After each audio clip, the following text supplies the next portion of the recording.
ये खबर पारुल यूनिवर्सिटी द्वारा प्रस्तुत की गई है। हॉर्मुज में हुए हमले पर भड़का भारत ने कहा बर्दाश्त नहीं करेंगे।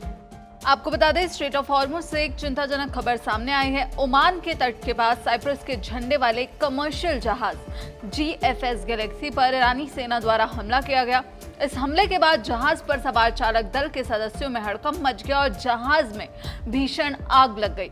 इसके बाद यहां पर भारत की पहली प्रतिक्रिया सामने आई है। भारत सरकार ने इस हमले की कड़ी निंदा की है। भारतीय विदेश मंत्रालय ने बताया, इस कमर्शियल जहाज पर कुल 11 भारतीय नागरिक सवार थे और हमले के तुरंत बाद चलाए गए रेस्क्यू ऑपरेशन में 10 भारतीय नागरिकों को सुरक्षित बचा लिया गया, लेकिन एक भारतीय नागरिक अभी भी लापता है, जिसकी तलाश लगातार जारी है। भारतीय विदेश मंत्रालय ने इस घटना पर कड़ा रुख अपनाया है और कड़ा रुख अपनाते हुए भारत ने ओमान तट के पास व्यापारिक जहाज पर हुए इस हमले की सख्त निंदा की है। विदेश मंत्रालय ने साफ कहा कि इस क्षेत्र में नागरिक बुनियादी ढांचे और वाणिज्यिक जहाजों को निशाना बनाए जाने की घटनाएं तुरंत बंद होनी चाहिए। रिपोर्ट्स के मुताबिक जब GFS गैलेक्सी जहाज पर हमला हुआ तो आग लगने के कारण इंजन रूम को भारी नुकसान पहुंचा और स्थिति इतनी गंभीर थी कि चालक दल को जहाज छोड़कर वहां से जाना पड़ा। इस पूरे मामले पर विदेश मंत्रालय ने जो बयान जारी किया है उसमें कहा गया है, हम ओमान के तट पर कमर्शियल जहाज पर हुए हमले की निंदा करते हैं। जहाज पर सवार 11 भारतीय नागरिकों में से अब तक 10 को बचा लिया गया है, लेकिन एक भारतीय नागरिक अभी भी लापता है। विदेश मंत्रालय ने आगे जानकारी दी कि ओमान के मस्कट में स्थित भारतीय दूतावास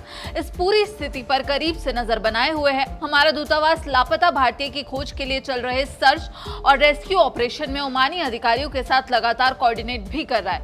भारत सरकार ने संकट की इस घड़ी में सहायता प्रदान करने के लिए ओमान सरकार और वहां के अधिकारियों को धन्यवाद भी दिया है। कमर्शियल शिपिंग पर लगातार हो रहे इन हमलों को लेकर भारत सरकार ने गहरी चिंता व्यक्त की। भारतीय विदेश मंत्रालय ने मुख्य रूप से यहाँ पर 2 बड़ी बातें कही हैं। पहली, भारत ने क्षेत्र में बढ़ते तनाव को तुरंत कम करने और कूटनीतिक समाधान के लिए चल रही बातचीत को अंत तक पहुंचाने की मांग दोहराई है, ताकि इस पूरे इलाके में शांति और स्थिरता वापस लौट सके। वहीं दूसरी बात है, भारत का स्पष्ट मानना है कि अंतर्राष्ट्रीय कानूनों के अनुरूप समुद्री मार्गों पर बिना किसी रुकावट और सुरक्षित नेविगेशन तथा व्यापार को जल्द से जल्द बहाल किया जाना चाहिए।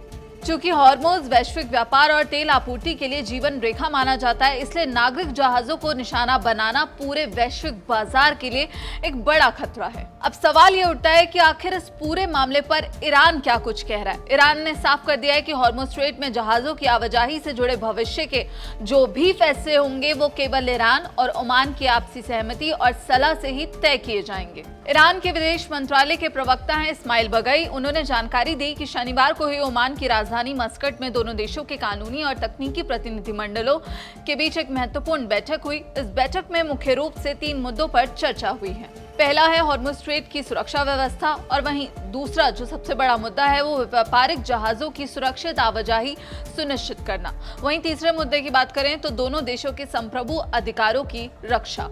ईरान का कहना है कि वो जो भी व्यवस्थाएं लागू करना चाहते हैं वो अंतर्राष्ट्रीय कानून और अमेरिका ईरान के बीच जो MOU हुआ था उसके दायरे में ही होनी चाहिए। ईरानी सेना अमेरिका से हुए समझौते यानी कि MOU का पूरी तरह पालन करने की मांग कर रही है।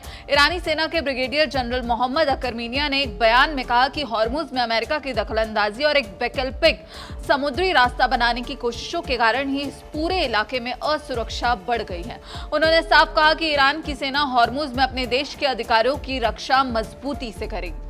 ईरान के संसद स्पीकर मोहम्मद बागेर गालिबाफ ने अमेरिका को कड़ी चेतावनी दी है। उन्होंने लिखा कि अब एक तरफा समझौतों का दौर खत्म हो चुका है। हमने आपसे पहले ही कहा था, वादा निभाओ नहीं तो कीमत चुकाओ। अब हकीकत सामने है। गालिबाफ ने अपने पोस्ट के साथ अमेरिका ईरान MOU के आर्टिकल 5 की तस्वीर भी शेयर की है, जो सीधे तौर पर हॉर्मुज को दोबारा खोलने से जुड़ा हुआ है।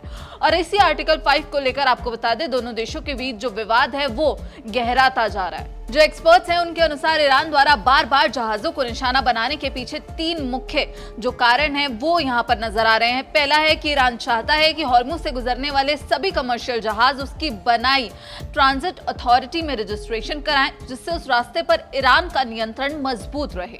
वहीं जो दूसरा है वो है ओमान द्वारा अपने तट के पास शुरू किए गए वैकल्पिक रूट का विरोध करना, क्योंकि इससे जहाज ईरान के प्रभाव वाले क्षेत्र से बचकर निकल सकते हैं।